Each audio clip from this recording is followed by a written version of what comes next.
Então, primeiro quero agradecer a Leila por estar aqui com a gente, nossa professora querida do curso, e oficialmente fazendo a abertura, então, desse encontro, que vai ser muito rico para todas nós, com certeza.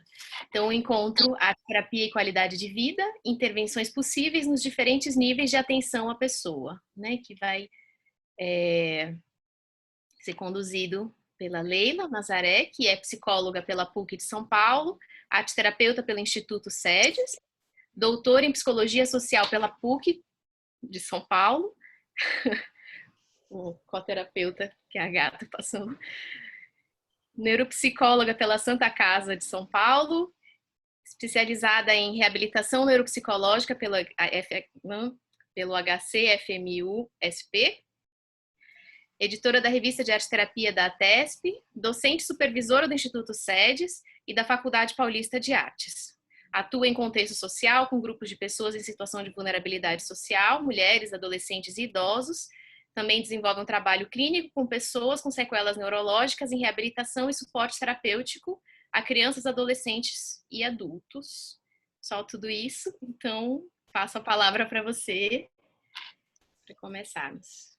Bom, eu agradeço muito também o convite do departamento de estar aqui e a chance de estar conversando com essas pessoas todas simpáticas que estão aqui, curiosas, querendo saber tantas coisas e querendo trocar uma ideia sobre qualidade de vida. Eu sou uma pessoa que defendo muito essa questão da qualidade de vida. Eu sempre pesquiso nesse sentido,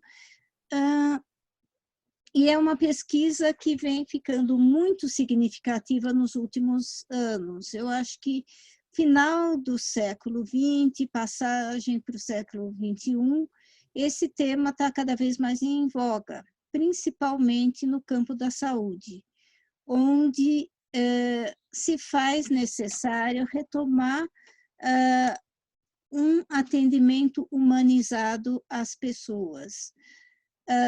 Outros campos ainda não veem isso com tanta clareza, mas a gente percebe que o foco sobre o ser humano não é tão claro e tão nítido em muitos lugares na nossa vida. A prioridade não somos nós, a prioridade é o econômico, é o tecnológico, são outras questões. O ser humano vai indo, né?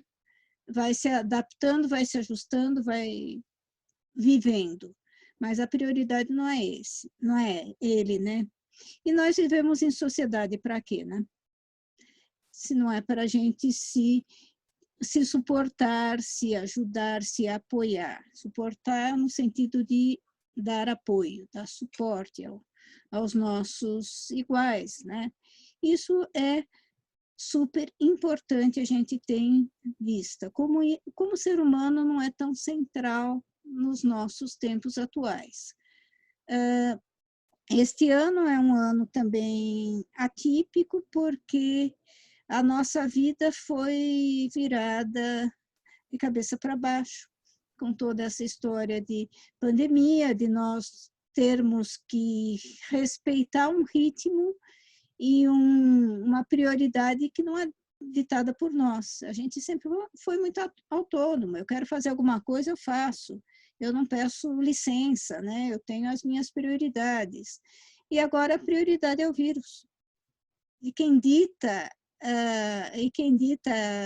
o ritmo das coisas é o ritmo da infecção, do progresso da pandemia. E aí eu tenho que ficar subordinada a essas coisas todas, guardada dentro da minha casa, fechada entre quatro paredes, porque eu sou uma pessoa de risco, né?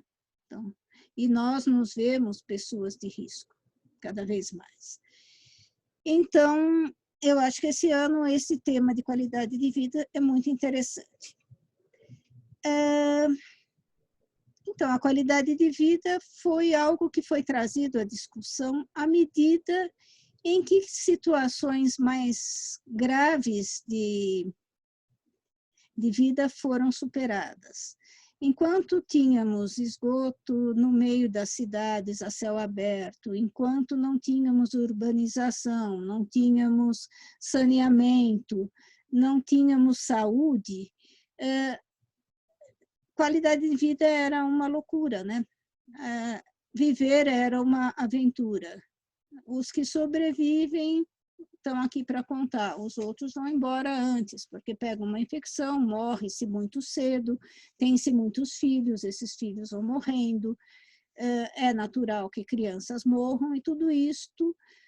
Então, era uma forma de existir que a gente tinha. E que a ciência foi uma grande responsável por mudar esse cenário. Ela trouxe tecnologia, trouxe conhecimento que aplicado veio mudando o nosso cenário. E a gente entrou no século XX já com cidades planejadas, com a Europa com cidades maravilhosas, com a cultura fervilhando, uma série de coisas. E isto era a qualidade de vida. Mas a gente teve 2 guerras, em que todo esse desenvolvimento que parecia ser uma enorme conquista, não era uma coisa que se manteve. Era uma enorme conquista, mas era ainda frágil. E talvez venha sempre a ser frágil, porque nós temos lados menos civilizados. Eu acho que a gente evolui para pautas mais sociais, mais humanas e tudo mais, e de repente a gente tem quedas e volta a posições mais excludentes, menos tolerantes, e assim se faz a nossa história, né? Então, ainda não se alcançou um consenso muito claro do que seja a qualidade de vida. Mas ela tem uma coisa muito clara, ela vem para falar de que não é uma coisa apenas do meu olhar. A qualidade de vida precisa ser algo que inclua além. E inclui o quê? O nosso contexto. Nós não vivemos numa bolha em que as coisas são do jeito que a gente quer. A gente vive numa realidade. E a qualidade de vida, não, só se eu for completamente alheia a tudo, eu estou muito bem e lá fora está a revolução entre os homens, está uma doença terrível, como está agora, estão facções se gladiando, tem bandidos, tem assaltos, tem poluição, tem fogo para tudo quanto é lado, tem uma série de coisas, e eu digo, não, mas eu estou bem, a minha qualidade de vida está boa. Está boa porque eu não penso, porque eu não vejo além do meu pequeno pedaço onde eu vivo, ou do meu pequeno mundo isolado dos outros. Então, a qualidade de vida é uma coisa que eu construo, mas eu não construo sozinho. E isso também é uma boa reflexão para a gente como terapeuta, né? Eu trabalho com o meu cliente. No contexto de clientes adultos saudáveis e autônomos, a gente trabalha sem precisar de mais ninguém. Eu e ele nos entendemos, construímos as nossas pautas, as nossas questões. Mas se eu estou trabalhando com um cliente comprometido, eu não trabalho sozinha com ele. Eu tenho todo o contexto que o cerca. Eu tenho os pacientes, os cuidadores, eu tenho a família, eu tenho os outros profissionais que cuidam dele e eu tenho as próprias expectativas deles e minha para fazer um planejamento de onde eu vou para melhorar a qualidade de vida dessa pessoa. Então, não é uma verdade que eu tenha, mas é um consenso que construímos. Então, a cada cliente a gente precisa fazer isso, principalmente nos casos de crianças, eu acho que até crianças comuns que estão com algum distúrbio na escola, com algum probleminha e tudo mais, a gente tem algumas comunidades para estarem junto com a gente. A escola, a família sempre, na criança, no adolescente também ainda isso é muito importante, os contextos em que ela está vivendo e onde aparecem esses problemas, e nas pessoas idosas também, porque as pessoas idosas também elas requerem justamente isso, que a gente tenha um olhar para todo mundo que os circunda, né? Então, a avaliação para a gente definir o que a gente quer com essa pessoa vai depender de a gente conhecer o que está acontecendo, conhecer as dificuldades que a pessoa tem, conhecer os recursos que essa pessoa tem, os recursos que esta família tem e os recursos que estão disponíveis para esta pessoa nesse contexto onde ela está. Ela está numa instituição, ela está em casa e tem uma família que tem uma condição de dar um bom suporte para ela está sozinha, está numa instituição cercada de outras pessoas que também são problemáticas. É com isso que a gente vai lidar. Então, a qualidade de vida pode ser definida como a percepção de um indivíduo da sua posição no contexto do sistema de valores e da cultura em que vive, em relação às suas metas, expectativas, padrões e interesses. Isso foram Alonso e Albuquerque que definiram. Então, ou seja, eu pessoa, estou num determinado contexto, eu tenho acesso a determinados recursos e eu tenho expectativas e ambições. Então, se eu perdi capacidades, eu tive um acidente e perdi a mobilidade, eu tenho que pensar nas minhas expectativas, ambições, lidar com as minhas perdas, com as minhas frustrações, para poder estabelecer outras metas que tornem a minha vida devidamente significativa. A gente pode medir qualidade de vida? Pode medir por escalas. Existem várias escalas por aí que a gente pode verificar qual se ajusta mais às nossas necessidades. Mas eu acho importante, se a gente faz um planejamento de alguma coisa, que a gente tenha uma medida mínima para poder dizer, olha, achava que a qualidade de vida que tinha era extremamente distante de tudo aquilo que ele esperava. Foi feito um programa, foi feito um trabalho, uma intervenção, e aí essa pessoa se sente como? Eu estou mais perto, eu estou mais longe, eu cheguei a algum lugar, eu conquistei alguma coisa, então a escala vai nos dar alguma medida, que eu acho que é sempre interessante. Eu acho que na arte-terapia a gente tem alguma coisa que possa trazer uma avaliação um pouco menos subjetiva do que a gente conseguiu, ajuda a gente a ganhar credibilidade em vários contextos que a gente participa. Não nos esqueçamos que a arte-terapia hoje em dia é uma das práticas integrativas do SUS, né?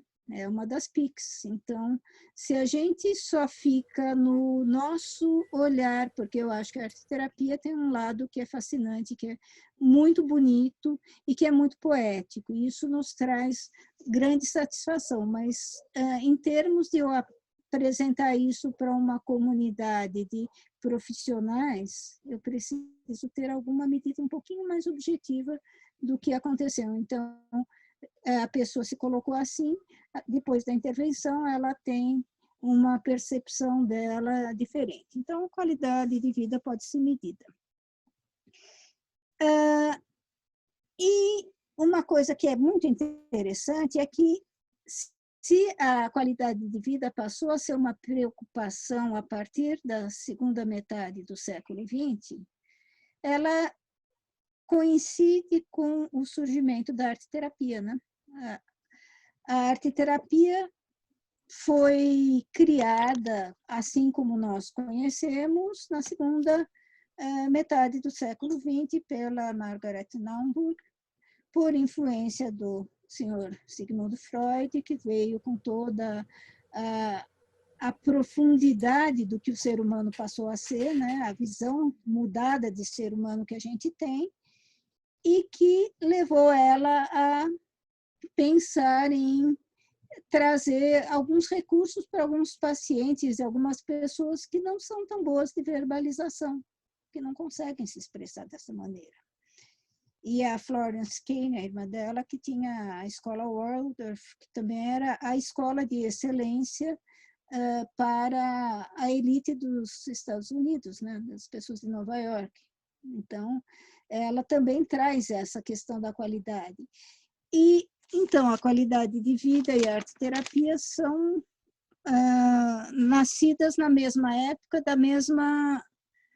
das mesmas inquietações, que também não são tão isoladas, porque a gente vai pensar que também, pelo lado das correntes psicológicas, começa o humanismo, também em oposição aos reducionismos, tanto do behaviorismo quanto do que era pensado pela psicanálise como muito voltada para o inconsciente. Então, vamos pensar no ser humano contextualizado, ser humano aqui e agora, ser humano relacional, que precisa do outro ser humano para se alimentar, para ser humano.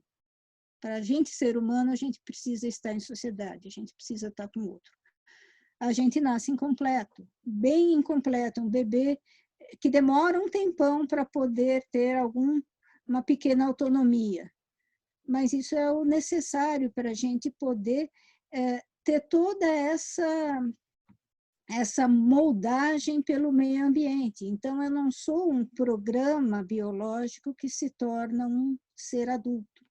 Eu sou um programa biológico que tem muito espaço para ser moldado e reprogramado por informações do meio ambiente. Então, isto, moleirinha aberta, que demora um tempão para solidificar a cabecinha frágil, porque precisa caber muita coisa lá dentro, precisa entrar muita informação, precisa criar muita conexão, e aí o ser humano é esse ser inacabado e que está sempre em interação, e que está sempre vivendo esta alimentação pelo ambiente em que está. Então, a gente é isto mesmo, a gente é uma metamorfose, a gente é influenciado por tudo isso e a gente aprende muito. A aprendizagem é algo central na nossa vida. Eu espero que o ano que vem a gente esteja rindo de tudo isso que aconteceu esse ano e já mostrando os frutos que pudemos colher de tudo isso que aconteceu, porque foi um ano de extremas dificuldades, de adaptação, de perdas de pessoas e tudo mais, né? Então, mas é isso, o ser humano muda, aprende e se adapta, e precisa estar em sociedade para fazer tudo isso. Então, a arte-terapia vem... Por que ela se aplica tão bem à questão de buscar qualidade de vida? Pela natureza dela de ser uma intervenção tão rica de possibilidades. Ela chega para a gente como algo que primeiro tem um aspecto lúdico. É gostoso de fazer e traz resultados motivadores. Eu faço alguma coisa que eu não me via capaz de fazer ou não me acreditava capaz de fazer, e eu posso compartilhar com pessoas. Vejam só, tudo isto foi o que eu fiz. Eu agora consigo representar as minhas ideias de uma outra maneira. Aquilo que eu não sei dizer, eu posso moldar, eu posso pintar, eu posso fazer uma colagem, eu tenho milhões de técnicas para fazer aquilo. As imagens, que quem faz psicodrama faz muito, né? Eu faço imagens com os corpos, a minha linguagem corporal dá conta disso.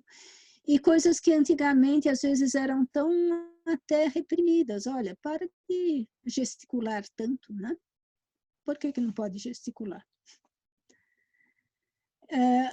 Expressar-se é saudável. Ter mais de uma maneira de se expressar é muito bom.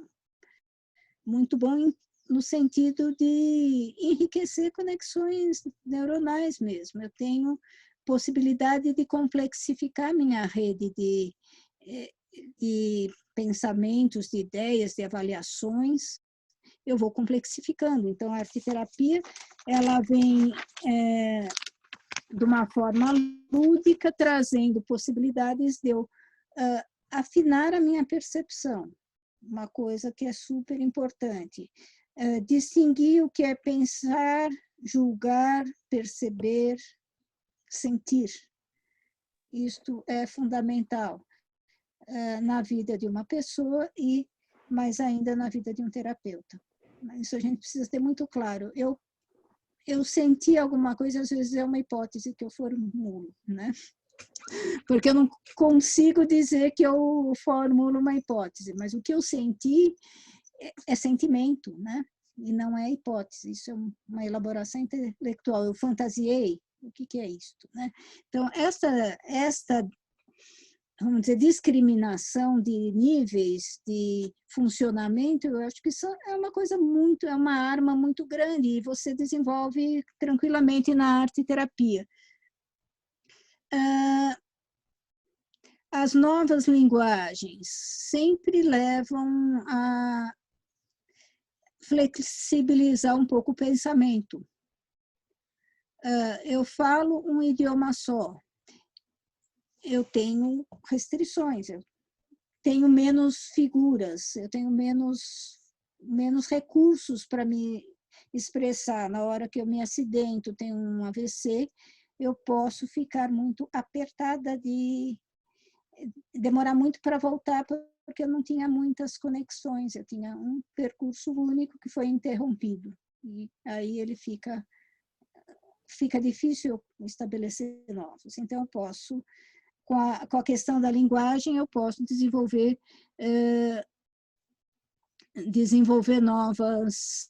novas conexões com mais facilidade.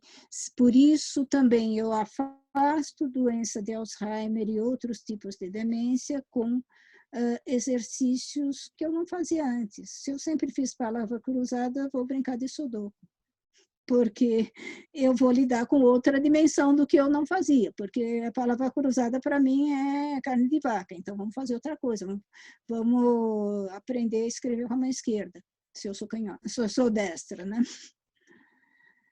E é isso que eu preciso fazer, eu preciso me desafiar. A vida é desafios também. A gente gosta muito do cômodo, do estável, do sempre igual, mas a gente enriquece a nossa vivência com as novidades. Eu desenvolvo também a capacidade de me manter atenta. Então, no trabalho, eu posso, tanto que a gente não valoriza tanto que a gente fique, vamos dizer, estamos num grupo de arte-terapia, está todo mundo conversando e trabalhando, é melhor que não conversem e trabalhem, é melhor que trabalhem e depois conversem, porque senão a gente não presta atenção numa coisa nem outra. O meu processo interno de fazer esse trabalho não vai acontecer.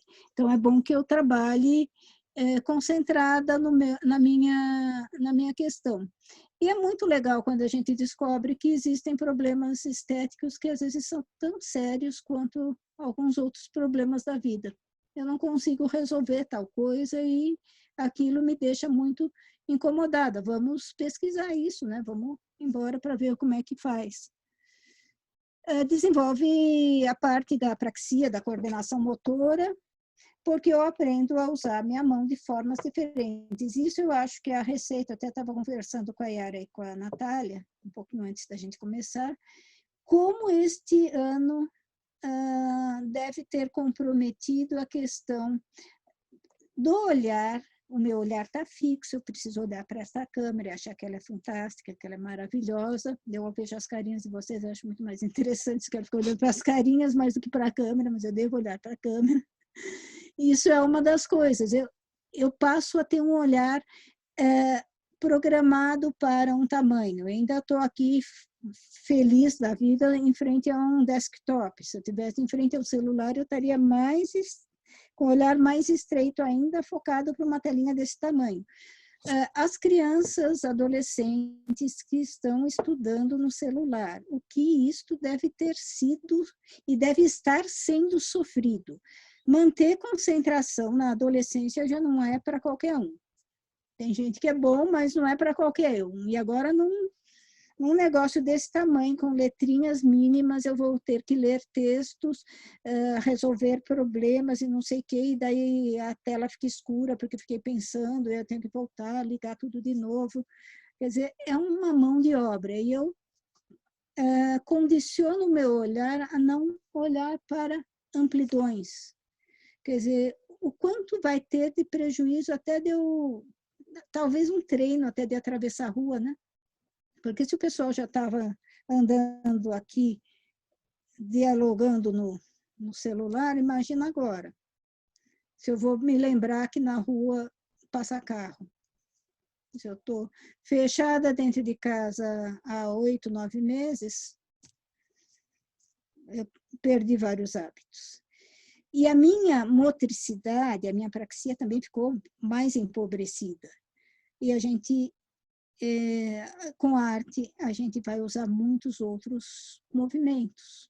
Eu tenho um caso muito bonito, que eu algumas vezes, acho que até já contei para alguns alunos, não sei se alguém que está aqui. Eu tenho um cliente que tem um problema neurológico que é progressivo. Não é que ele não é um Alzheimer, uma coisa que deteriora, mas ele tem tumores que voltam. E quando eles voltam, como eles são neurológicos, eles vão atacando outras regiões e vão tirando mais pedaços do cérebro, do cerebelo, da medula, de não sei o quê. Então vai ficando difícil a vida desse jovem. Esse jovem está comigo há muitos anos e quando ele era menino, o que foi uma coisa fantástica na vida dele é que ele sempre gostou de montar ou Lego ou Transformers. Então, ele montava muito essas coisas. A motricidade dele, apesar de tudo isso, a praxia manual dele está boa, ele consegue fazer muita coisa. Escrever é difícil, várias coisas são difíceis, mas montar é muito interessante, ele monta. Ele ainda monta Lego, com tudo que ele tem. E este ano não, que eu praticamente não o atendi, mas o ano passado eu atendi bastante, a gente trabalhou muito biscuit. E era impressionante como ele pegava o pedaço de biscuit e em alguns minutos ele montava alguma coisa muito expressiva. Ele montava objetos. Um sofá, uma carambola, uma berinjela, coisas assim. Ele ia montando, escolhia pela cor e o que aquela cor montava para ele, ele montava. E era uma coisa muito impressionante, alguém que teria tudo para não conseguir fazer nada com as mãos. E isto ele manteve por este interesse. Então, eu acho que na arte-terapia, como é que a gente vai trabalhar? A gente vai trabalhar primeiro por onde a gente vai. Não sou eu que decido, mas é o nosso diálogo que vai apontando os caminhos, por onde a gente pode ir. E sempre que eu dizia, eu quero tentar uma coisa diferente, você topa? Eu dizia, eu topo, eu quero fazer, quero experimentar. E esse do biscuit, ele, lógico que ele não teria acesso a isso, porque não seria do repertório dele, e ele não tem acesso aí a lugar nenhum, né, quase. Então, eu propus e foi uma coisa que foi excelente. Ele montou muita coisa, achei uma outra massinha também mais emborrachada, um pouco mais molinha, porque às vezes aquilo é muito duro, mas ele dá conta do duro ou do mais molinho, e ele fez coisas, ele molda com uma precisão muito grande, ele conseguiu fazer um herói, e a perna saiu muito, a perninha muito bem feitinha, não sei o que ele consegue fazer, tem uma habilidade motora que a gente não espera que uma pessoa com essa condição tenha. Então, a coordenação é uma das coisas, o planejamento do que eu vou fazer, que também, pensando em pessoas que ainda não desenvolveram nenhum problema, não tem nenhuma perda cognitiva significativa, mas já estão com mais idade, e às vezes eu não tenho mais que pensar. Eu não tenho mais por que pensar, as coisas estão... A empregada decide o que a gente vai comer, eu dou dinheiro para compra, ela compra, está na época disso, às vezes eu quero comer uma coisa, eu falo com ela, eu não planejo mais, eu não executo mais as coisas. Então, o planejamento volta a poder ser experimentado num projeto que às vezes dura alguns meses, né? A minha organização para conseguir fazer esse planejamento virar verdade, né? Isso também é importante. Tomada de decisão por onde eu vou, porque tem coisas que são assim agora. Desmoronou o meu teto da minha casa, e aí, como é que eu faço? Vamos ver o que a gente pode fazer, por onde nós vamos refazer. E a flexibilidade de raciocínio, porque posso pensar de várias formas, eu posso ter muitas linguagens para me expressar. Então, eu acho que a arteterapia, como promotora de qualidade de vida, ela é excelente. Ela melhora muita coisa. E melhora assustadoramente, a ponto de, por exemplo, eu estava atendendo uma senhora também, que agora esse ano não estou atendendo pela pandemia, e porque o virtual não faz sentido para ela, né? Ela era acompanhada por uma geriatra que se assustou. O que aconteceu que ela está assim, feliz? Ela começou a fazer terapia. E ela começou a fazer alguns quebra-cabeças, alguns desenhos, pintar algumas coisas, compor algumas coisas. E ela foi ficando muito feliz. Ela chegou muito animada na médica. A médica se espantou. Esse jovem que trabalha com as moldagens e tudo mais, as modelagens, ele estava super deprimido. O ano passado, ele tinha feito uma cirurgia, tinha ficado um tempo afastado, e aí ele voltou também, começou a fazer uns planos de fazer uns filmes de celular. Ele conseguiu fazer uns filmes de celular, depois teve problemas com a vista, então não podia mais usar a linguagem do celular, essa coisa do vídeo, porque ressaca demais a vista e ele tem dificuldade, inclusive, de piscar. Então, ele foi ficando com lesão de córnea. Mas ele fez uns vídeos muito interessantes e ele ficou motivadíssimo, e a equipe do GRAAC ficou um pouco assustada como ele mudou de vamos dizer, temperamento. Estava completamente depressivo e voltou todo cheio de ideias e mostrava as coisas que ele estava fazendo, ia compartilhando com os técnicos, né? Isso são coisas que a gente vê como é um recurso que mobiliza e que melhora a qualidade de vida da pessoa, porque justamente o objetivo com essas pessoas é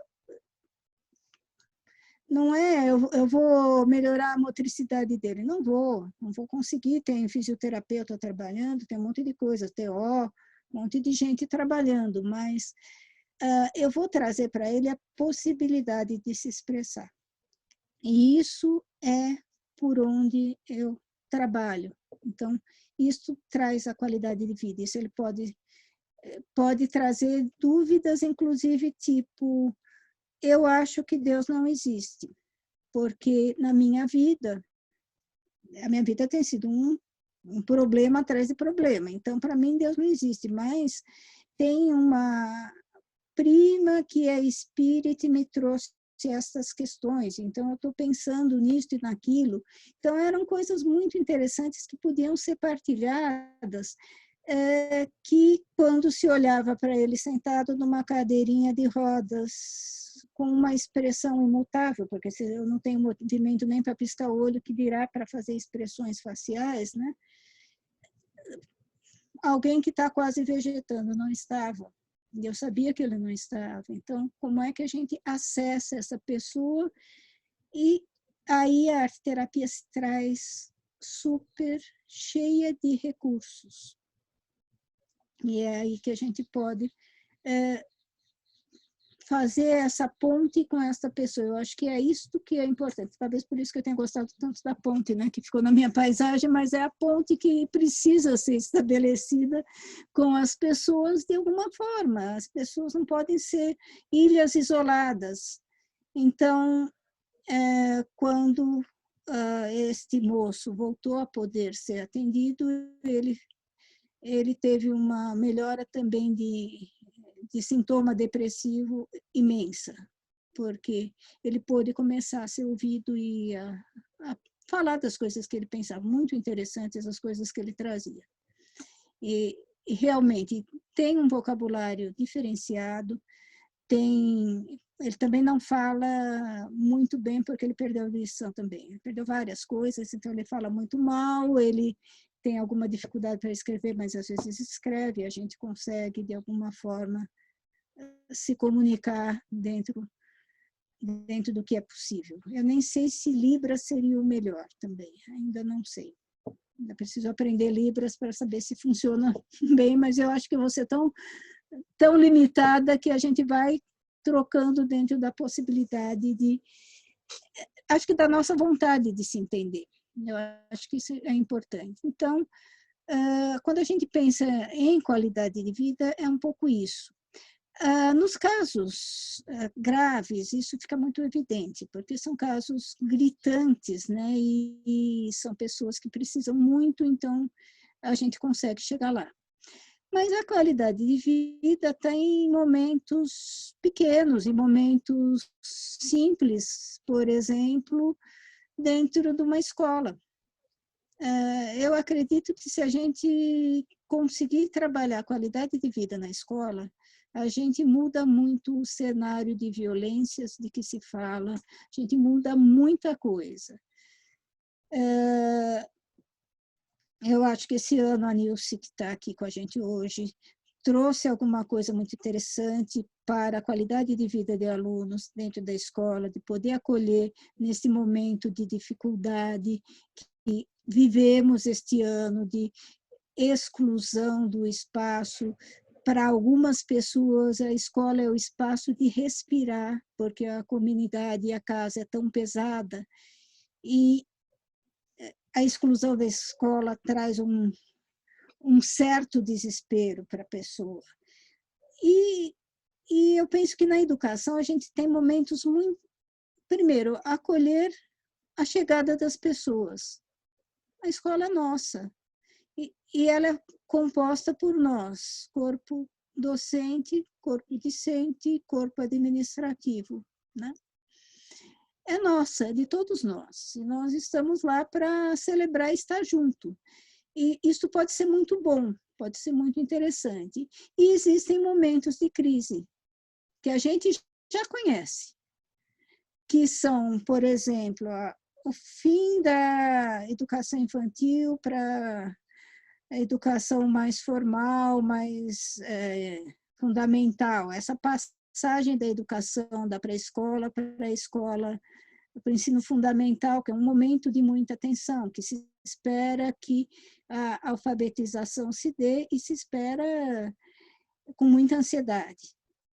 E isto, com certeza, é sentido pelas crianças. A gente pode intervir em qualidade de vida trabalhando esta passagem. Trabalhar passagens, eu acho que é uma coisa, ritos de passagem, a gente pode pensar. Para cada etapa destas dificuldades. A hora que eu tenho um grupo, um grupo que vai mudar de etapa quando já começam a entrar vários professores. Eu estou acostumada com a minha professora, a minha tia, né? Até que o pessoal gosta de chamar, a minha a minha tia, que é a minha, né? Daí vem um monte de gente que é professor mesmo, e não é tia, e não tem nenhuma proximidade tão afetiva como quem está me levando todo dia, está me olhando todo dia, agora vem e tem cobranças e tem provas, e as provas são todas no mesmo dia ou na mesma semana, e eu fico doida, não dou conta de estudar. É uma mudança também de etapa. É uma mudança que coincide, inclusive, com o luto do corpo infantil, né? A criança está deixando de ser criança e aquele corpo que ela conhecia, muitas vezes, já não é mais tão confiável, já é outro corpo. Quer dizer, a gente tem várias tensões naquela hora e a gente está trazendo mais tensão. Então, será que a gente pode interferir de maneiras mais cuidadosas nesses processos? Eu tive estagiárias que fizeram um trabalho maravilhoso com mito grego e, eu vou lembrar do Ícaro, que é um dos que foi trabalhado, e fim de escola de educação infantil. Elas trabalharam esta coisa do voo, da asa que derrete, da asa que não... Como é que faz para a asa não derreter, para poder dar o voo para outra escola e não sei o quê. E foi extremamente bom, porque elas eram as professoras dessa última turminha que vai embora, né? E essa turminha que vai embora angustiada. E chega muito angustiado no outro lugar. Eu era a dona desta escola pequenininha, onde eu sou uma das maiores, e chego na escola grandona, onde eu sou uma das menores. Então, toda essa transição foi cuidada e foi muito bonito o trabalho que essas meninas fizeram. Professoras que acolheram esta dificuldade das crianças, trabalharam junto. E também, se a gente for pensar, e que mais que a gente fez quando a gente conta um mito e trabalha o nosso voo e tudo mais. Nós estamos trabalhando no plano do simbólico, nós estamos trabalhando representação, nós estamos ensaiando o que o nosso amigo Vygotsky falava, como é que era aquela... Agora não me vem o termo daquele... que a gente... da aproximação, né? Da questão de eu vou me aproximar de uma coisa que eu ainda não estou muito capaz de fazer, mas eu estou chegando lá. Então, ele propunha um termo que era isso, eu vou trabalhar esta aproximação com aquela tarefa que eu estou pronta, estou me aprontando para poder cumprir.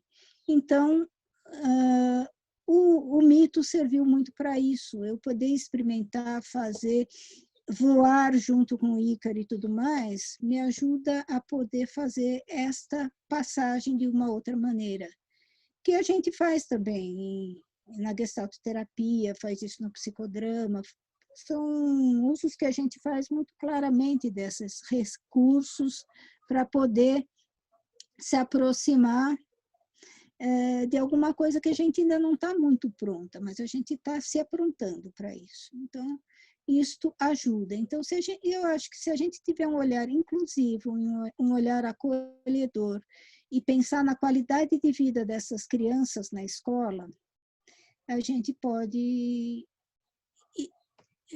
diminuir um pouco essa questão da violência.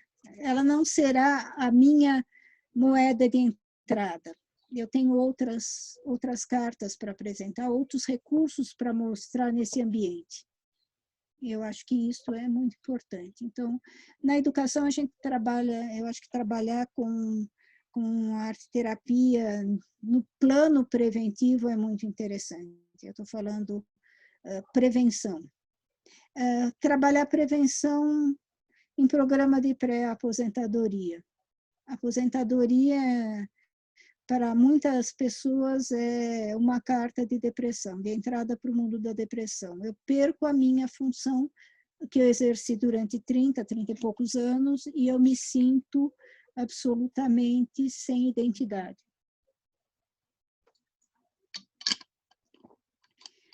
Trabalhar esta transição também é importante. A gente sabe algumas crises que virão. Não é obrigatório, mas está disponível. Eu não preciso obrigar as pessoas que vão se aposentar para passarem por isso, se não quiserem, não precisam. Mas se quiserem, podem. Quer dizer, podem e têm isto. E eu acho que seria bem interessante a gente levar bem a sério, porque é comum as pessoas se deprimirem. Trabalhar com gestantes de primeira viagem, ou mesmo de qualquer viagem que seja, né? Primeira gestação, eu vou ter um bebê. E como é que é isto? É idealizadíssimo, né? E à medida que o neném nasce, é absolutamente orgânico, físico, corpóreo, braçal, e você tem que responder nesse nível. Então, também pode criar um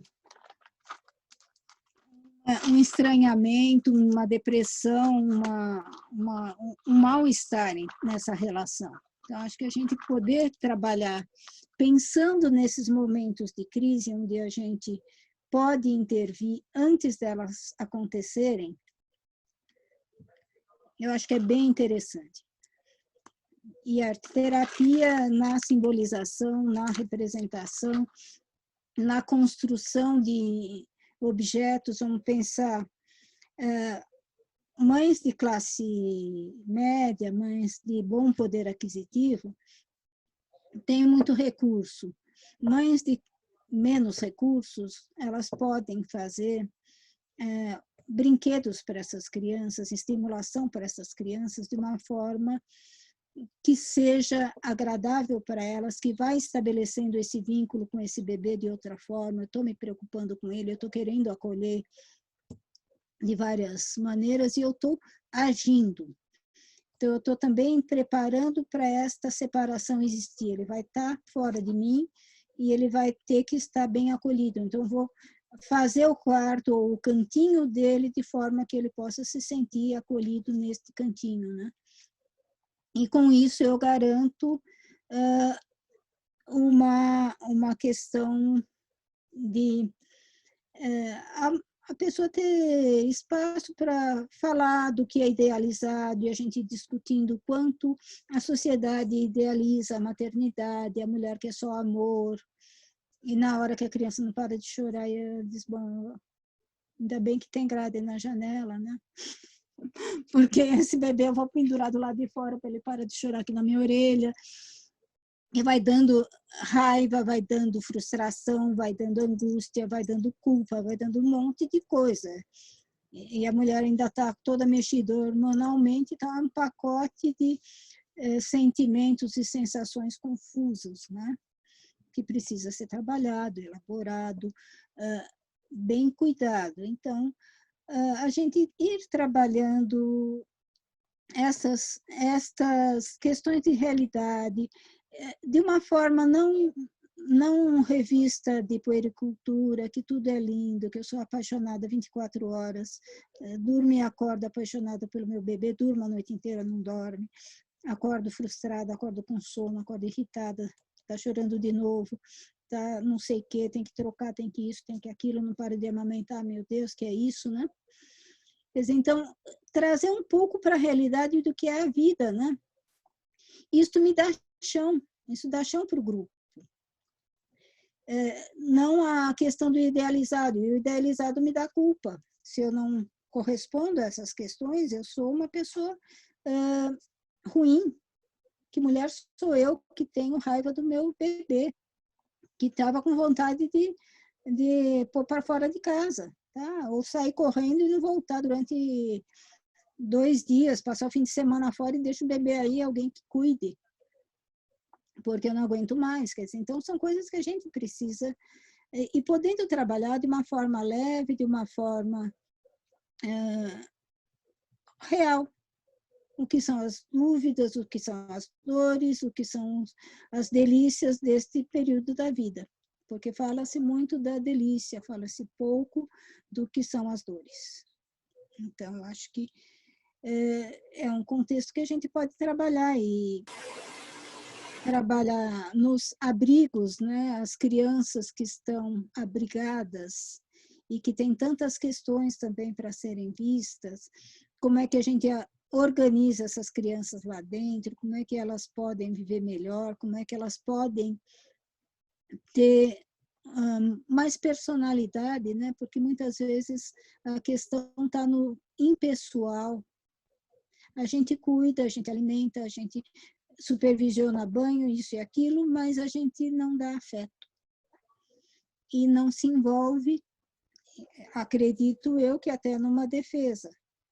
Eu me envolvo com todas as crianças, algumas vão embora, eu fico chorando 3 semanas de dor, então eu paro de me envolver e tudo bem, mas as crianças precisam desse envolvimento e a gente pode ser adulto o suficiente para entender que é da nossa conta poder acolher de uma forma, da melhor forma que a gente puder. Nós não seremos as mães, não seremos as tias, não seremos nada, seremos a pessoa que cuida, que pode dar essa atenção. Então, trabalhar nos abrigos, cuidadores e cuidados, né? As crianças cuidadas, trabalhar promovendo a qualidade de vida dessas crianças. Pode ser feita, pode ser olhada, pode ser melhorada dentro dos poucos recursos que existem, se a gente conseguir que os grupos se respeitem, que não haja necessidade de se impor na violência. A gente vê muito isso. Eu sou mais velha, então eu mando mais. Eu sou mais forte, eu posso bater na criança pequena. A criança pequena tem que me obedecer. Se a gente conseguir trabalhar a distribuição dos grupos, a contenção dessa outras alternativas do que a violência, do que a imposição, do que reproduzir o que foi vivido lá fora, porque o que foi vivido lá fora não foi fácil. Então, a gente pode trabalhar em arte e terapia, cabe em inúmeros contextos, contextos mais amplos, contextos menores. Então, falei da prevenção, que eu acho que é um momento que é muito importante, que sempre que a gente trabalha na prevenção, a gente economiza muito, muito recurso, não precisa ir para o terapêutico. Existem os que precisam do terapêutico porque, por alguma questão, isto não foi contido ou não foi contemplado em outro momento, ou não deu para dar conta disso mesmo. Algo muito difícil, né? E a reabilitação, em que a gente tenta recuperar alguma coisa que foi perdida. E buscar novos caminhos para essa pessoa conseguir. Isso é o trabalho que o pessoal que trabalha com a Analice, o pessoal da CD, faz muito bem, que é o trabalho de buscar programas em que eu possa compensar o que está faltando nessa pessoa. Em termos de autoestima, a arte-terapia é excelente, em termos de poder buscar linguagens para essa pessoa se expressar também. Se eu não consigo com a mão, eu posso conseguir com a boca, eu posso conseguir com a cabeça, eu posso conseguir com o pé fazer o trabalho. E eu posso ter, inclusive, auxiliares que ajudam essa pessoa a fazer algumas coisas que ela não vai conseguir. pôr a tinta no copinho, para quem não tem coordenação, é absolutamente impossível. Mas eu posso intermediar. Posso... E sempre, uma das coisas que eu acho que é importantíssima é este sujeito, que é um sujeito que toma decisões, que participa do processo, que dialoga, mas que toma as decisões, que a gente ampara, está junto, está perto, mas não decide por. A gente vai, se muito necessário, decidir com. Mas, se possível, ele decide e a gente apoia o que é possível para ele conseguir fazer. E se não é possível, se é uma decisão fantasiosa, a gente vai conversando o limite da realidade, que é fundamental. O último nível de atenção que existe é o quaternário, que seria, vamos dizer, a gente está num hospital-escola, por exemplo, em que a gente trabalha junto com a equipe, trazendo a possibilidade de se aplicar esses recursos. Quer dizer, então, esse é o último nível em que as pessoas vão e que eu posso atender o paciente e ajudar a formar o estagiário. Então, por exemplo, se a gente está num espaço em que tem estagiários ou aprimorandos de arte-terapia, então a gente trabalha em equipe, né? Estamos juntos fazendo o trabalho, estamos supervisionando esse grupo, estamos discutindo, estamos formando essas pessoas. E estamos atendendo aquela população que precisa de atendimento, dividindo o atendimento junto com o grupo de supervisionandos, né? Então, eu acho que a arte-terapia, nesse sentido, ela combina perfeitamente com este olhar para a qualidade de vida. Ela se propõe a ser isso. Ela nasceu junto e acho que nasceu nesse momento em que a gente pensou que os fundamentos das ciências como vinham não eram tão adequados para as nossas questões humanas. A gente precisava de outros recursos. Então, todo esse caldeirão vem junto do olhar mais humanizado, do trazer a pessoa para o centro, do voltar a pensar que a pessoa é centro. E eu acho que neste nosso momento, do olhar para o nosso contexto. O contexto como ambiente. Porque se eu olho para mim como a pessoa que tem necessidades, e eu vou no ambiente e busco o que eu preciso cuidar para esse ambiente continuar a ter o que eu preciso. Eu não posso exaurir o nosso ambiente. Eu acho que a arte-terapia pode ser ecológica nesse sentido. A gente pode trabalhar com recursos que respeitem esse ambiente, e não com coisas que a gente sabe que agridem. Então, e esta preocupação é importante. Qualidade de vida é deixar o planeta para os outros também, né? Eu posso ir embora daqui a uns anos, mas tem muita gente chegando, e a gente quer que essas pessoas que cheguem tenham o privilégio de viver bem. Se eu vivi algumas coisas com conforto, se eu tive algumas possibilidades, eu quero que as gerações que chegam também tenham. Não quero que encontrem um planeta árido, todo destruído, todo queimado, como está no Brasil, né? Todo cheio de queimadas, de perdas irreparáveis nesse sentido. Então, essa preocupação na qualidade de vida é importante. Nós não estamos sozinhos no ambiente, nós não estamos sozinhos no planeta, nós não vamos olhar para este ser humano como uma subjetividade que se expressa para eu poder ver e lidar com ela. Essa pessoa está aqui, agora, contextualizada, se relacionando, trocando, fazendo atos e sendo responsável por eles. Eu acho que isso é fundamental. Eu respondo pelo que eu fiz, eu promovo que o meu cliente possa responder pelo que ele faça, possa pensar e refletir sobre as consequências dos meus atos. A arteterapia concretiza muita coisa. E eu posso ver, de fato, o que eu fiz. E eu acho que isso é importante. Teve um grupo uma vez que quase pôs fogo no ateliê, né? Não lembro quem foi, mas teve um grupo que disse, você era desse grupo?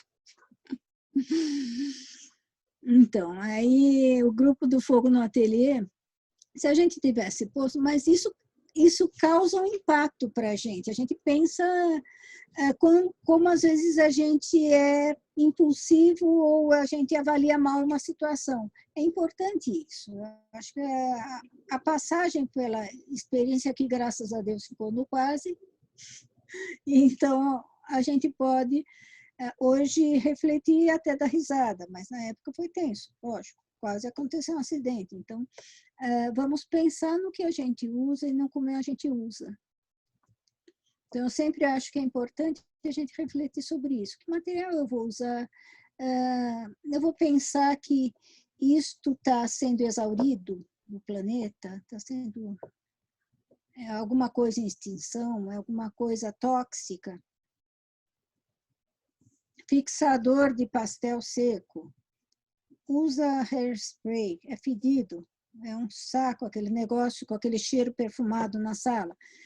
Mas pelo menos não tem coisas tão daninhas para o ambiente quanto um fixador profissional que é melhor, mas é melhor em alguns aspectos, em outros não é, né? Então, acho que a gente pode pensar nessa situação. Vamos elaborar o que a gente quer fazer, vamos refletir sobre isso e pensar que a gente não está sozinha no mundo e que a gente não funciona sozinha. Então, acho que é importante isso, a gente poder lidar com o nosso ambiente, com a gente e com as nossas relações. E eu acho que a arteterapia favorece que tudo isso aconteça de uma maneira muito especial, muito envolvente, desenvolve a criatividade, desenvolve a responsabilidade, os meus alcances e os meus limites. E me traz, então, muita possibilidade de crescimento. Eu acho que essas são as palavras que eu gostaria de trocar com vocês. Eu não sei se alguma outra coisa a gente pode ir colocando conforme a gente for dialogando, certo? Certo, muito bacana, Leila. Estamos todos bastante reflexivas, eu acho, a partir de tantas reflexões, tantas inquietações que são tão necessárias. Agora a gente vai abrir um espaço de perguntas, então cada um pode ir sentindo o que gostaria de perguntar. Eu posso responder já. A Jorge pôs assim, a qualidade de vida para as pessoas negras versus pessoas brancas é a mesma coisa ou difere? A gente tem uma situação muito infeliz no nosso... Eu acho que, pelo menos no mundo ocidental que eu conheço, parece que é muito frequente que pessoas sejam hierarquizadas pelo seu tom de pele ou pela sua ancestralidade. Então, se eu sou negra ou se eu tenho uma gota de sangue, como nos Estados Unidos, eu sou negra e aí eu tenho acesso a coisas diferentes. Então, eu acho que é diferente. É diferente porque o contexto é diferente. O contexto do branco é o contexto da dominação, é o contexto em que eu sou confiável.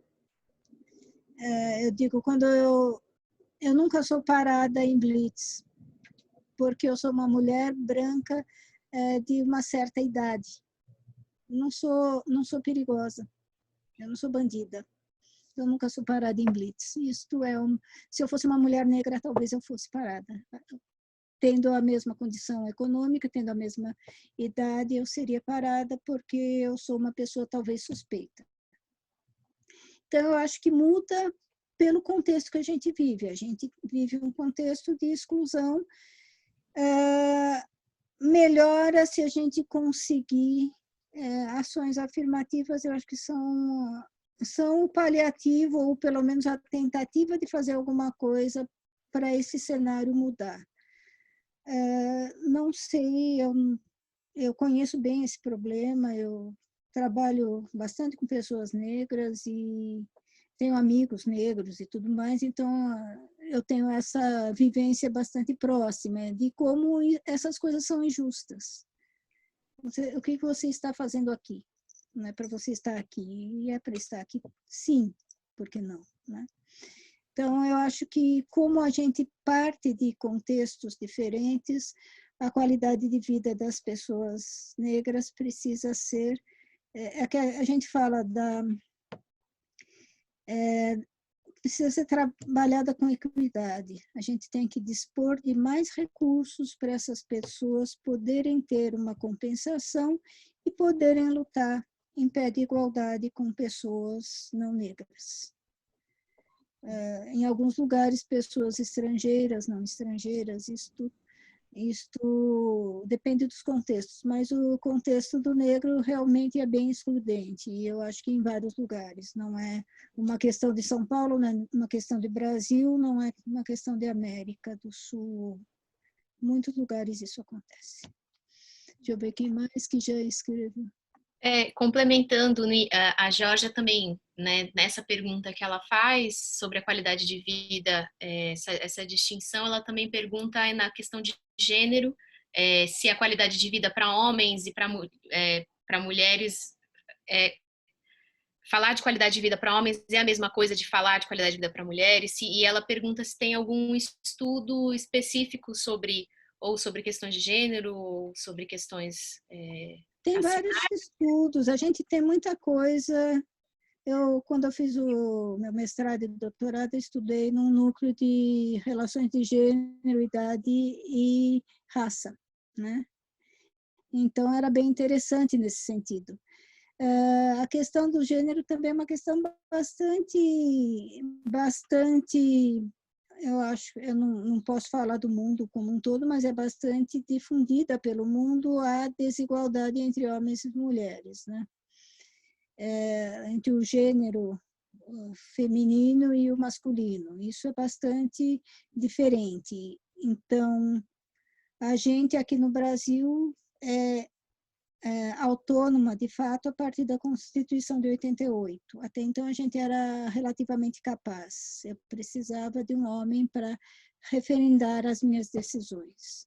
Era difícil a vida de uma mulher solteira, adulta, que quisesse ser autônoma, porque, em tese, a mulher não teria essa autonomia. Ela seria mais ligada aos ciclos hormonais, mais ligada a um mundo instintivo pela sua questão parideira. Então, como eu vou dar à luz, eu preciso ser uma pessoa que não tenha grandes recursos intelectuais, não tenho muita disponibilidade para isso, e eu preciso ser tutoriada por alguém que me guie na vida, porque eu não saberei fazer algumas escolhas. Então, eu estava lendo sobre o relatório Haidt, né, que fez não sei quantos anos, 70, sei lá quantos anos ele fez, que falava da sexualidade feminina, né? E foi aí que se descobriu que mulheres poderiam viver orgasmo na ausência de um homem. Não se imaginava que isso fosse possível. É muito engraçado se a gente pensar que há 50 anos atrás isso não era pensado. Quer dizer, como assim? Quer dizer, a mulher é um ser muito diferente. A gente está mostrando que nós somos diferentes, porém não somos desiguais. É isso que está na questão do gênero. Também, no serviço público, a gente tem um pouco mais de igualdade, talvez, entre raça e entre gênero, porque existe o concurso, né, que admite. Então, o concurso não tem um item se você é branco ou negro, se você... Homem ou mulher você pode ver, e pode até ser que tenha, mas isso não pesa. Quer dizer, até pesa a favor. Se eu sou uma mulher com 4 filhos, eu sou melhor do que um candidato que é solteiro. Eu passo na frente. Eu estou empatada, critério de desempate, eu com os meus 4 filhos peso bastante. Então, eu sou favorecida. Mas é uma questão que a gente dá condições diferentes. Com relação a gênero, eu vejo algumas coisas interessantes acontecendo, porque desde que eu me formei até hoje, eu trabalho há muitos anos, né? Então, eu vejo uma juventude um pouco mais flexível com relação a valores, mas lógico que isso vai depender muito de criação, de como as pessoas são criadas, são educadas para serem. Então, o menino que não faz coisas, a menina que tem obrigações domésticas, ou ninguém tem obrigação doméstica e todo mundo é perdido com relação a como é que a gente sobrevive se não tem a empregada ou a mamãe em casa. Quer dizer, são educações que se dão, mas eu acho que eu noto uma geração menos estratificada. Pode ser uma percepção local, não tão abrangente, mas eu tenho notado. Conversas mais de igual para igual. O fato de eu levar os pequenininhos para a escola muito cedo, meninos e meninas, eles vão crescendo menos em clubinhos, né? Então, existem misturas entre sexos nas brincadeiras de criança que antigamente não existiam. Então, houve algumas evoluções. Vamos ver o que acontece, né? Eu acho que a gente sempre está aqui para observar como é que essas coisas vão desencadeando, né? Outras, como é que elas vão se efetivando, não sei.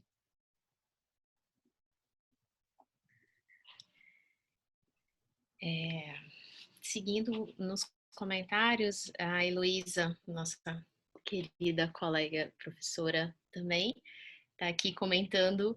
Ela foi fazendo comentários também ao longo da tua fala, falando sobre como é desafiador essa qualidade de vida nesse contato, né? Como você fala da importância do contato e da socialização e das trocas e como isso está sendo desafiador nesse momento por essa distância, e complementa depois como a arte é um recurso fundamental cada vez mais, inclusive, principalmente nesse momento de pandemia que a gente vive, né?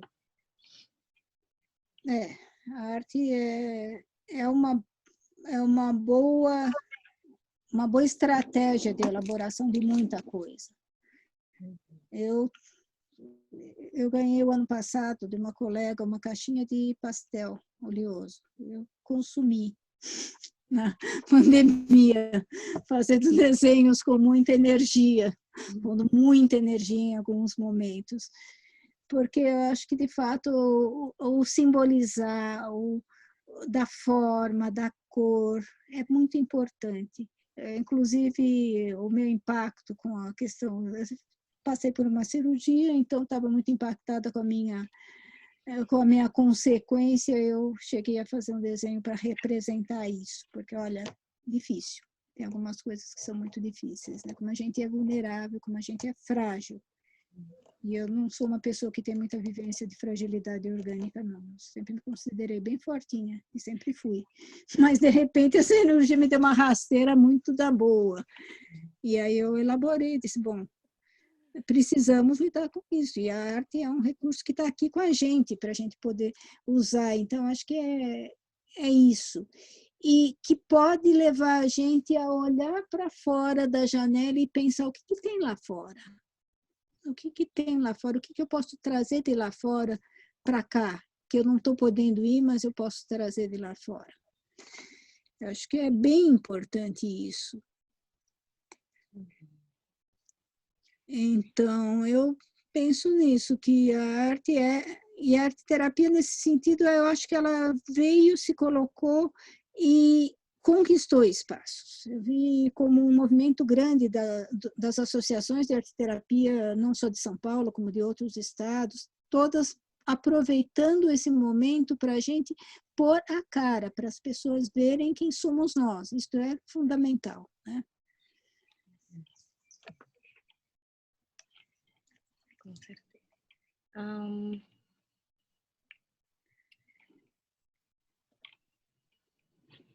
Bom, a Letícia escreveu também aqui no chat perguntando sobre a dança, se entraria na abordagem.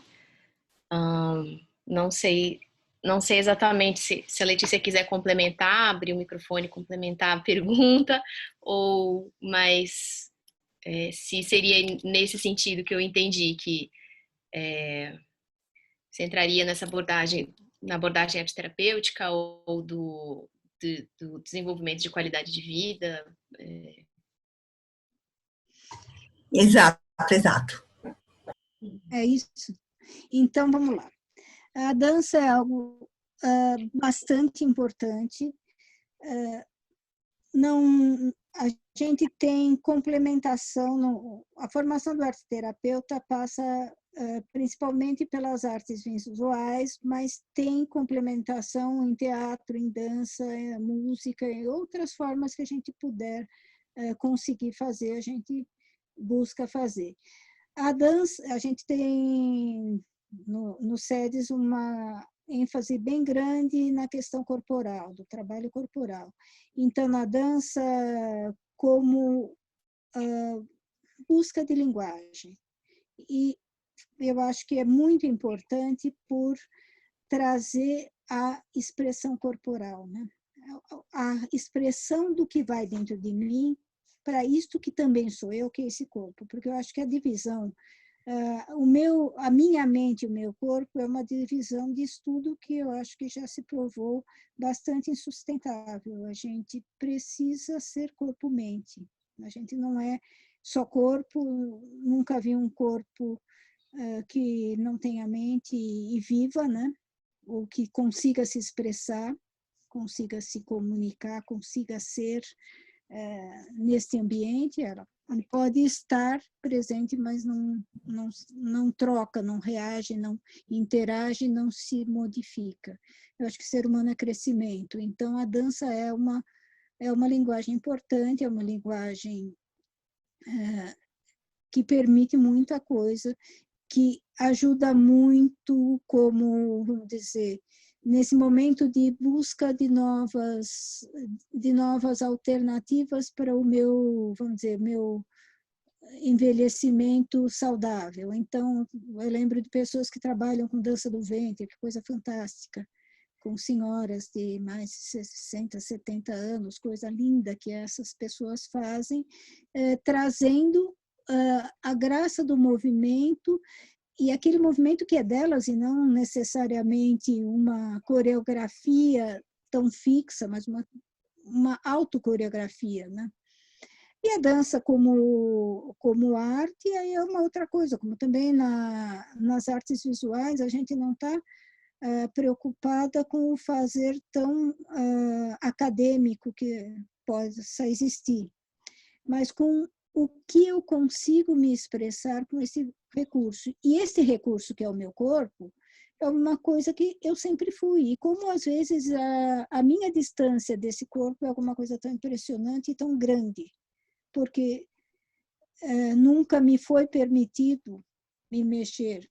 Mulheres sérias não fazem certos tipos de movimento, na verdade. Então, isto é extremamente alienante. A gente se aliena da gente mesmo. Então, o reencontro, a reconquista desse corpo, eu acho que é algo fundamental. E com crianças, a gente promover esse diálogo, promover esta possibilidade, já não implantar essa coisa que existe. Tem a impressão que gerações mais jovens têm um culto do corpo muito pelo estético, por uma forma muito rígida, muito dogmática de como é que a gente tem que ser para ser bela e saudável. Mas eu acho que, pelo menos, o corpo é movimentado. Gerações anteriores, a geração da minha mãe, eu conheço inúmeras mulheres que tiveram problemas extremamente sérios de osteoporose, de coluna, disso, daquilo, porque não usavam esse corpo e não podiam usar. Uma mulher não poderia jogar um vôlei, por exemplo, no fim de semana. Uma mulher casada cuida de filhos, cuida da casa, faz isso, faz aquilo, e não tem esta linguagem, não faz uma dança no fim de semana, não faz durante a tarde, faz 2 aulinhas de dança para poder se expressar, para poder ser feliz, para poder ser um pouquinho mais solta, né? Não existia isso. Eu não digo, não é que são pessoas preguiçosas todas elas, era uma geração, era um feminino, como a Georgia tinha falado, o feminino é muito dominado, então os movimentos são muito complicados, a gente ainda vê muito isso. Vimos nesse caso ridículo que temos aqui da Mariana, né? Que ela tinha atitudes provocadoras, que ela era isto, que ela era aquilo, e por isso ela mereceu o que o homem não pôde conter. Como assim, né? Como assim? Ela era uma jovem numa festa, talvez feliz, talvez tenha bebido um pouco a mais, sei lá. Mas, de toda forma, este corpo precisa poder ser o que ele é, precisa ser maneira de se comunicar também. Maneira da gente olhar, da gente poder se mexer, da gente poder ter linguagem. Sempre é importante, sempre é importante. O corpo é fundamental, é vida e é saúde. A gente é este corpo, a gente não é nada que não envolva esse corpo. A gente é essencialmente isso. O nosso funcionamento mental está aqui dentro. O que eu como, o que eu deixo de comer, o que eu me alimento, o que eu me cuido, está nesse corpo que está aqui. Então, a dança é, sim, uma linguagem, é uma linguagem mais complexa, mas eu já tive também alunos que vieram de dança que fazem trabalhos fantásticos com a feminilidade, com outras questões, com o que for necessário, com morador de rua, reconquistar a minha autoestima, né? Quer dizer, reconquistar esse corpo é uma coisa muito importante para quem é muito sofrido. E Se acho que apropriar, todos nós. se apropriar, eu não ia comentar dessa importância de se apropriar e se sentir integrado nesse corpo que cada um de nós habita, né? Como é fundamental e até, né, pensando nessa questão da pandemia, que a gente se vê aqui, né, olhar e dizer, nossa, a gente existe daqui para baixo, que a gente não tem mais acesso uns dos outros, né? Mas esse corpo todo está aqui, como que você falava também, né, da questão da visão, de ficar muito condicionada, e dos movimentos também, né? E como é importante essa apropriação. Como esse sentar e ficar aqui, ou ficar deitado assim, né? Estou deitada na minha cama assistindo aula, eu durmo. Fácil, fácil, fácil, fácil. Eu me deito na minha cama, daqui a pouco eu já era. Não estou mais aqui.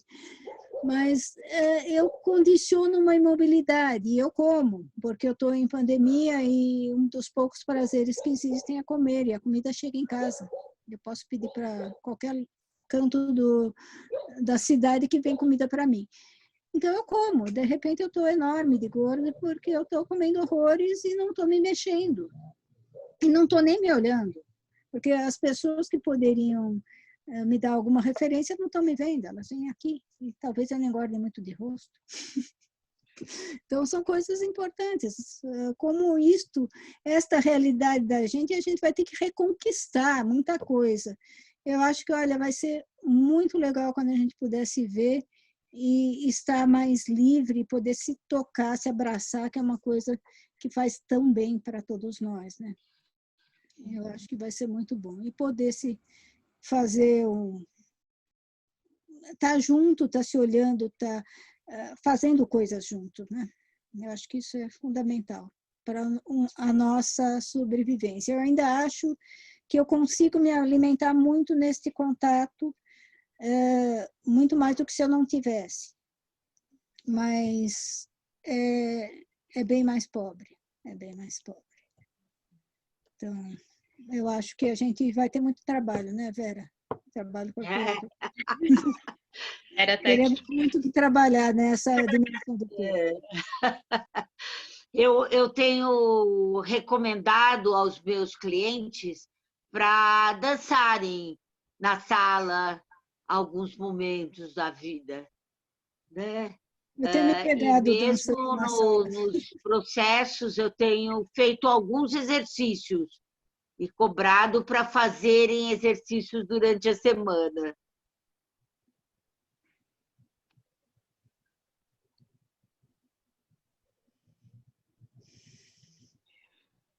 Então, eu também me pego, às vezes, tendo energia para dar passos e dançar, eu vou aproveitar, tá? Alguma coisa que me faz dançar, eu vou dançar. E ter essa possibilidade, porque a gente precisa ter isso, precisa ter linguagem, precisa ter movimento, precisa ter vida nesse corpo, né? Senão fica muito ruim. Oi, Heloísa, querida. Eu queria te falar que eu fiquei muito, muito feliz de ver você lembrando das crianças e dos professores, que está muito junto. Neste momento, o professor está precisando muito, não é? Dessa qualidade de vida diante do que está sendo achatado neste momento. A procura está sendo muito grande, né? E os recursos da arte-terapia podem ajudar bastante a eles, né? E o que você trouxe em relação às crianças, a qualidade de vida lá no nível bem preventivo, integrando todas as linguagens, corpo, nada específico, todas elas possíveis da expressão criativa, compartilho dessa preocupação, dessa ideia sua sobre a qualidade de vida. Queria dar este toque, né? Aquela coisa, a escola não é um lugar dos professores, não é um lugar dos alunos, é um lugar de encontro, né? Então, nesse encontro, a gente precisa estar junto. Eu acho que a gente precisa estar muito claro, professores, equipe total da escola e alunos são a alma da escola. Senão ela não existe, ela não precisa. Se eu não tiver alunos, eu não sou professora. Eu sou qualquer coisa, sou professora desempregada, né? Eu não posso fazer o que eu gosto de fazer. Então, eu preciso de alunos, e eu preciso acolher esses alunos, e esses alunos precisam se sentir acolhidos. Às vezes, a gente tem, no modelo de escola, alguma coisa de outra geração. A gente precisa, talvez, ir chegando perto dessa geração, e não ficar olhando para o que já foi, porque às vezes eu me vejo com coisas na sala que, vamos dizer, quando a gente vê na televisão alguns problemas, que no meu tempo também já era assim, aquela monte de gente, aquela pessoa falando, pondo coisa na lousa, aquela coisa morta. Hoje, estes professores se mostraram valiosíssimos. Como eles tornaram nobre a profissão, trazendo todo essa maneira de dialogar com a câmera, sabendo que tem uma cabecinha de criança lá do outro lado, tentando entender alguma coisa. Eu acho que é super bonito o que aconteceu esse ano, e eu acho que a gente precisa repensar muita coisa. Eu acho que é isso, a vida é repensar, refazer, aprimorar, para não ficar parado, né? Ficar parado no que já foi. Contatos que eu tenho com alguns professores. Liga o microfone, Elô. Nos contatos que eu tenho, não sei se está ouvindo, em outras instâncias, eu vejo na psicopedagogia e muitos outros aí, como o professor está chegando, se sensibilizando mais pelas artes, não só pelo joguinho, pelas artes, pela expressão das artes, até porque a escola esqueceu disso, né? Está tirou muito. E como eles estão mobilizados no sentido de estar resgatando e como eles estão conseguindo, pelos recursos das artes, tocar a alma, às vezes, das crianças que estão cansadas de ficar na tela, com aulas, às vezes, extremamente padronizadas e que eles são impostos para eles, os professores, do sistema. Então, eu achei que foi muito bom. Aí tem uma coisa da qualidade de vida complicada, né? Do sistema como um todo.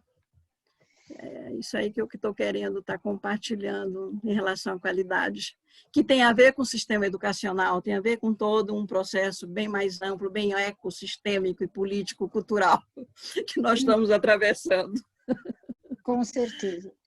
Eu acho que também sempre cabe ressaltar que a arte é uma atividade essencialmente humana. Ela não pode ser supérflua, porque ela é uma expressão nossa. E ela é autenticamente nossa. Ninguém mais faz arte. A arte é nosso. Então, a gente tem que defender, tem que poder usar e tem que resgatar isso para o nosso dia a dia. Então, a arte-terapia é trazer para o espaço terapêutico uma expressão que, sei lá, por questões acadêmicas, a arte foi considerada algo de elites, de algumas pessoas que iluminadas, que são muito boas nisso, mas todo mundo pode se expressar e pode se beneficiar dessa expressão. De todas essas coisas que eu acabei colocando, de benefícios que a gente adquire fazendo arte, né? Como a gente se estimula de uma forma bem complexa. Então, acho que a gente não pode jogar isso fora. Isso é fundamental. Isso é nossa expressão. Não é de mais ninguém. Então, é nosso e a gente vai fazer. E o nosso lugar está garantido nesse mundo. Não vai desaparecer. Muito bom. A gente está no esgotado de horário do encontro. Uma pena que a gente tem vontade de ficar aqui por muito tempo ainda, mas queria agradecer imensamente a Leila por todo esse conhecimento que ela traz para a gente hoje, por essa disponibilidade dessa troca, dessa conversa tão boa que a gente teve. E, bom, a Yara colocou no chat também as nossas redes e o contato da Leila, para quem quiser também tirar dúvidas ou continuar essa conversa, trocar mais ideias. Tá aqui no bate-papo, e também quem quiser seguir a gente nas redes. E a próxima semana a gente vai ter a Heloísa, que está aqui com a gente também, vai fazer o encontro dela com o tema Transcender das sombras em direção à luz, na transição da pandemia, diálogos com a natureza inspirados com música e expressões plásticas. E na semana seguinte a gente vai ter uma celebração, que esse ano a Arte Terapia do SEDES faz 30 anos de existência, então a gente vai celebrar, então já está todo mundo convidado a estar conosco também. E é isso, eu quero agradecer muitíssimo. Eu agradeço muito também a presença de todos vocês e o privilégio de estar com uma audiência, com uma parceria tão grande, né? Então, muito obrigada pela presença de vocês.